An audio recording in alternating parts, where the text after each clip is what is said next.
It is all smiles now as better medical care is coming to the Riverain communities like Akowini. The cries of the residents had reached the APNU plus AFC coalition leader, President David Granger, who had paid a visit some time back. Minister of Public Health George Norton followed up on that visit to open doors to better things. I bring greetings to you from His Excellency Mr. Granger and Mrs. Granger, who came here. She's there with him all the time. And I want to tell you something specific. As soon as he got back to Georgetown, on his letterhead, written directly to me, Dear Dr. Norton, Minister Norton, the residents of Akowini claims that they are in need of a medics. Please make certain that this is complied with as early as possible. That is from His Excellency the President. I am here for that. The President kept his word and a medic will be placed in the village, said Mr. Norton. Immediately, I found out when is the next batch finishing, and it should be finishing in the next, I think it's in March. I spoke to the director and he said somebody is earmarked immediately for Akowini. But Dr. Norton was not done yet. More surprises were coming their way.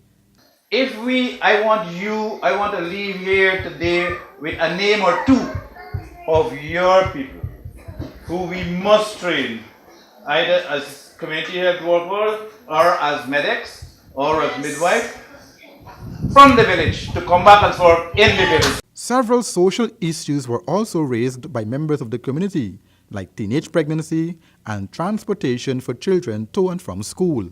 Our children have to find some guardian somewhere along there.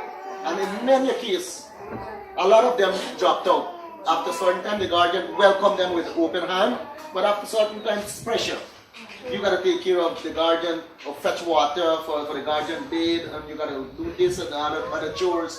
And so the pressure on the kids forced them to drop out. I'm a teacher working at Barakar Nursery, and I have heard you have said that our His Excellency have tried his best to give out both an engine for transportation, and we, the residents of Waikinipa here, we have a lot of teachers and children going to Barakar school, and we are kindly asking if you can push something that we can get transportation for go to school, at least a 50 and a boat, so that we can get to travel to school, because as for me, I pass to school about 2 miles every day. Well, the government's 3Bs initiative is also heading to the village. The bus, boat and bicycle program was created to help the plight of children in riverine areas to offset the high cost of transportation.